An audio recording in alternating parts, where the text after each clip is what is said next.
जय आरसीएम दोस्तों, लीजिए आरसीएम कैसे करें का पार्ट 2 कि हमें क्या नहीं करना चाहिए। हर डायरेक्ट सेलर को इसको सुनना बहुत ज़रूरी है। क्या नहीं होना चाहिए, क्या नहीं करना चाहिए या और इसमें जो है 7 रूल्स हैं। इसको कहते हैं 7 कार्डिनल रूल। 7 कार्डिनल रूल क्या नहीं करना है। सिस्टम में जो चीज़ नहीं है, जिस भी किसी कंपनी को आप ज्वाइन करते हैं, मैं तो आरसीएम में हूँ और हम आरसीएम को ध्यान में रख करके वीडियो बना रहे हैं। इसके अलावा भी जितने भी डायरेक्ट सेलर हैं सबों के लिए ये वीडियो है कि जो आपका सिस्टम कहता है, आपका सिस्टम जो कहता है वही करना है और जो सिस्टम में नहीं है वो नहीं करना है। ये पहला चीज़ हो गया 7 कार्डिनल रूल का पहला चीज़ कि सिस्टम जो कहता है उतना करना है, सिस्टम जो नहीं कहता है वो नहीं करना है। दूसरा क्या होता है? दूसरा इसमें होता है कि आप हर वक्त पॉजिटिव रहें। आप हर वक्त पॉजिटिव रहें, आप अपने डाउनलाइन के साथ पॉजिटिव बातें करें। आपको जो कुछ भी डिस्कस करना है कंपनी के बारे में अपने सीनियर से जानकारी लें। जूनियर से जो आपको मालूम नहीं है कभी भी जूनियर से नहीं पूछें। आपका जो डाउनलाइन है उसको नहीं पूछें, वो आपसे बहुत तेज हो, आपसे पढ़ा लिखा हो, क्यों नहीं आपका बड़ा भाई हो। आप जूनियर से डिस्कस नहीं करेंगे। वो यदि आप बिजनेस बाद में ज्वाइन किया तो वो आपका जूनियर है, तो उससे आप उस तरह की बात नहीं पूछेंगे। उसके पास ये नहीं जाना चाहिए कि आप वो चीज़ नहीं जानते हैं। आप जो चीज़ नहीं जानते हैं और आप यदि सीनियर से पूछते हैं तो जूनियर में नकारात्मकता पैदा होता है कि मेरा सीनियर को ये चीज़ मालूम नहीं है, मेरा सीनियर अच्छा नहीं है। ये संदेश उसके पास चला जाता है। आप कहते नहीं हैं, जो आप करते हैं उससे वो समझ जाता है कि शायद हमारे सीनियर को इसकी जानकारी नहीं है, इसीलिए हमसे पूछ रहे थे। तो नकारात्मकता नहीं जानी चाहिए, खास करके डाउन लाइन में। और अपने आप को हर वक्त पॉजिटिव वे में रखें, हर वक्त अपने आप को पॉजिटिव वे में रखें। और क्या करें? तो ये हो गया 2 चीज़। पहला जो सिस्टम कहता है वो करें। दूसरा कि नकारात्मकता को टीम में नहीं आने दें, ना तो आपका कोई भी ऐसा व्यवहार हो जिससे नेगेटिव क्या कहते हैं, नेगेटिव मैसेज आपके टीम में जाए। इसको रोकें, ये नहीं होना चाहिए। किसी के साथ भावात्मक खिलवाड़ नहीं करेंगे। किसी के परिवार में जा कर के, हमारा बिजनेस क्या होता है, परिवार का बिजनेस है, और हम यदि अपने परिवार को उस बिजनेस में शामिल नहीं करते हैं तो इस बिजनेस में बहुत बड़ा काम नहीं किया जा सकता है। तो ये घर और परिवार का बिजनेस है और हम जब किसी व्यक्ति को ज्वाइन कराते हैं तो उसका परिवार भी इस बिजनेस से अटैच होता है। तो उसके परिवार के लोगों के साथ खिलवाड़ न करें। उसके धन यानी उसके रुपये का भेजा इस्तेमाल नहीं करवा दे इस बिजनेस में। आप ऐसा करो कि 50,000 का सामान खरीद के घर में रखो। हाँ, हमारी कंपनी आरसीएम डिस्प्ले वाल स्थापित करने के लिए कहती है, डिस्प्ले वाल खोलने के लिए कहती है। डिस्प्ले वाल का सिस्टम है तो पहले डिस्प्ले वाल उसको समझावें, पहले डिस्प्ले वाल उसका चल सके इतना ज्वाइनिंग उसके नीचे निकलवावें और देख ले कि डिस्प्ले वाल इनको खुलवाना है या नहीं खुलवाना है। मान ले उसके घर के 10 कदम के बगल में पिकअप सेंटर हो और पिकअप सेंटर में हर प्रोडक्ट लगभग अवेलेबल हो और वो पिकअप सेंटर का माहौल सकारात्मक है, जरूरी नहीं डिस्प्ले वाल खुलवाने का। लेकिन यदि डिस्प्ले वाल खुलवा रहे हैं, अब ऐसा नहीं है उसको 10,000 की जगह उसका 50,000 लगवा दें। उसके अंदर 4 को ज्वाइनिंग है, 4 व्यक्ति की ज्वाइनिंग है और 50,000 का उसका डिस्प्ले वाल खुलवा दिए। इस तरह की गलती नहीं करें।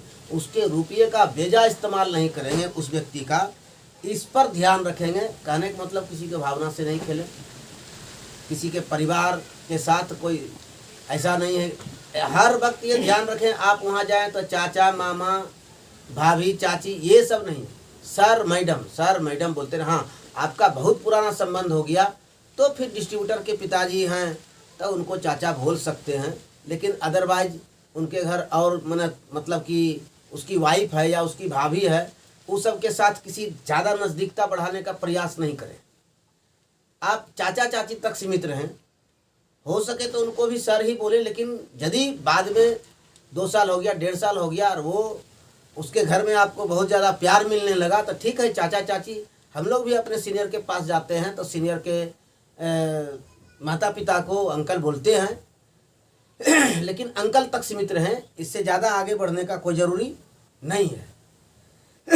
अगला बात क्या होता है कि बिजनेस जब हम करते हैं तो हम जब पिकअप सेंटर जाते हैं या बहुत सारा माफ़ करेंगे मीटिंग में जाते हैं तो वहाँ पर क्या देखते हैं हमको वहाँ सामना होता है अपने सीनियर से, अपने जूनियर से और दूसरे लाइन से, क्रॉस लाइन से।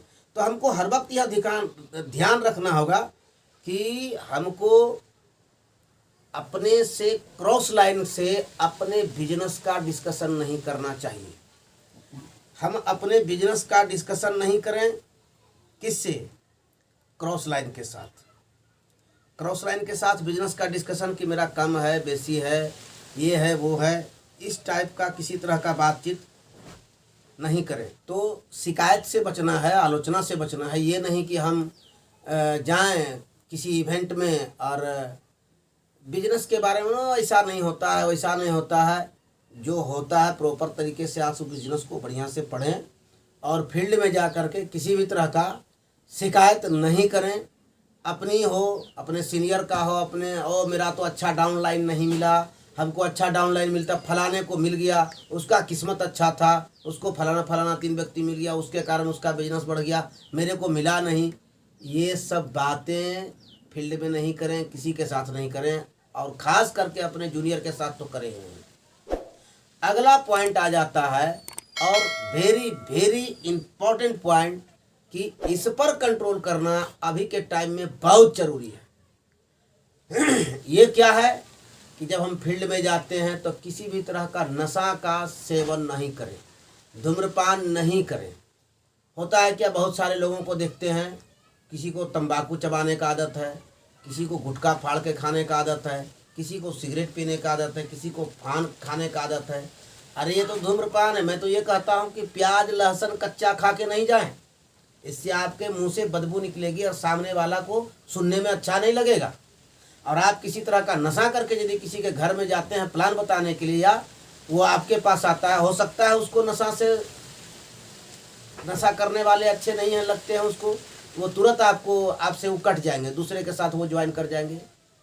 या आप उसके घर में गए हैं प्लान बताने के लिए और उसका पिताजी, उसका माताजी या उसका बड़ा भाई या उसका छोटा ही घर का कोई सदस्य भी इस चीज़ को जान गया कि यह व्यक्ति नशा करता है, तो उसको लगेगा कि हमारे घर के आदमी को ही नशा में डुबा देगा।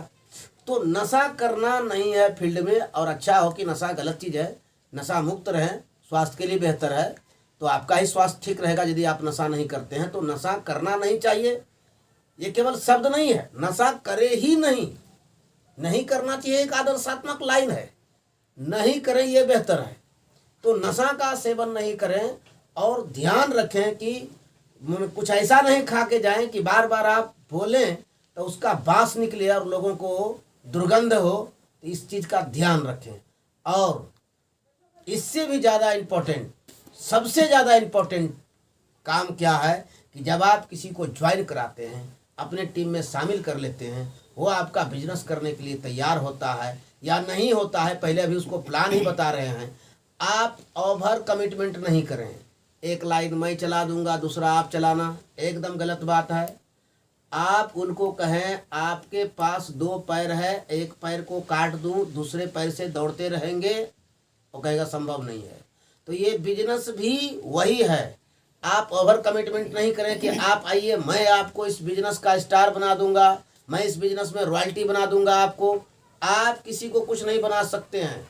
आप उस पर मेहनत कर सकते हैं और वो व्यक्ति आपका मेहनत लेना चाहेगा, तभी आपका मेहनत सफल होगा। यदि वो व्यक्ति आपका मेहनत, सवाल है कि आप मेहनत करने के लिए चले भी जाएंगे उसके साथ, लेकिन वो ये बिजनेस किसका है? पब्लिक का बिजनेस है, लोगों का बिजनेस है, परिवार का बिजनेस है। वो आपको किसी से भेंट कराएगा ही नहीं।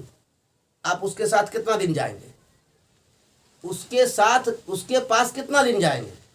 नहीं जाएंगे ना, 2-4 बार जाएंगे और वो लोगों से भेंट भांट नहीं करा सकेगा, तो फिर धीरे धीरे आपका ध्यान उधर से छूट जाएगा। तो आप पहले क्यों कहते कि आपको हम रॉयल्टी और टेक्निकल बना देंगे? गलत बात है। वो व्यक्ति यदि चाहेगा तो उसके चाहे कैसे ये भावना उसके अंदर पैदा करना, ये आपकी काम है, आपके सीनियरों का काम है। और आप उसको लगातार मीटिंग सेमिनार्स में लेते जाएं, तो इससे उसके अंदर ये जो डायरेक्ट सेलिंग है भीतर चला जाएगा और उसके अंदर भावना जागृत होगी। वहाँ बहुत सारे मीटिंग सेमिनार्स में बहुत सारे अचरज चीज़ देखते हैं कि कोई बादाम बेच रहा था ट्रेन पर, वो भी रॉयल्टी हो गया। तो लोगों को लगता है ना, अरे वाह मैं तो पढ़ा लिखा हूँ, और बादाम बेचने वाला कम पढ़ा लिखा लड़का आरसीएम में रॉयल्टी हो गया, तो मैं भी कर सकता हूँ। ये कर सकता है तो मैं भी कर सकता हूँ। ये भावना पैदा कहाँ होता है? बड़े बड़े मीटिंग में। तो महीना में एक बार मीटिंग जरूर जाना चाहिए। खैर ये एक अलग इस पर भी वीडियो आएगा आप लोगों के बीच में। तो मीटिंग सेमिनार में उसको लगातार इन्वॉल्व रखें, उससे उसके अंदर भावना जागृत होगी कार्य करने का, और जब वह कार्य करने के लिए तैयार होगा तभी आपका मेहनत उस पर सफल होगा। पहले आप बोल देते हैं कि आप ज्वाइन करो ना, आप खाली एक लाइन बनाना भैया, एक लाइन तो हम ही खींच देंगे, आप खींच दीजिएगा एक लाइन उसका। ये जो ओवर कमिटमेंट है ये कभी भी भूल से नहीं कीजिएगा। ये ओवर कमिटमेंट अपने ही पैरों को अपने ही हाथों से काटने का काम कर रहे हैं कि उस व्यक्ति को पहले ही अकर्मण्य बना दिए और उसके दिमाग में बैठ गया, अच्छा एक लाइन तो मेरा सीनियर लेके चलेगा, अच्छा चलो एक ही लाइन तो बनाना है। उसका जो पावर हाई था, जो सोच रहा था हम ऐसे करेंगे, वो धीरे धीरे गिर रहा है, इतना भी कर लेंगे हो जाएगा। अब जब वो कम सोच ही रहा है तो बड़ा कैसे होगा? तब बड़ा पहले उसको समझाएं तो वो बड़ा सोचेगा और बड़ा करेगा। आप पहले उसको कह देते हैं हम सब कुछ कर देंगे, आप खाली आ जाओ, तो भाई आपके साथ क्यों आ जाएं? आप सब कुछ करिए दीजिएगा तो आप कर लीजिए, हमको काहे बुला रहे हैं? ये कोई बात है? ये कोई बात नहीं है। ओवर कमिटमेंट से दूर रहें, तब ही इस बिजनेस में सक्सेस होंगे। आप ये कहें ये मेरे बिजनेस में आइए, मैं और आप मिलके बहुत बड़ा काम कर सकते हैं यदि आप सपोर्ट किया और हमारा सहयोग लिया। आपका भी सहयोग चाहिए और हम भी आपको सहयोग देंगे।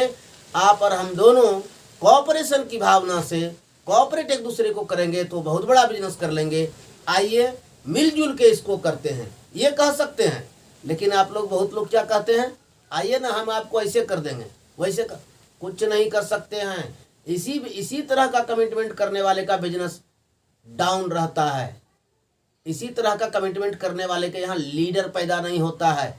तो लीडर बनावें, डुप्लीकेट करवावें, डुप्लीकेटर पैदा करें, ओवर कमिटमेंट नहीं करें।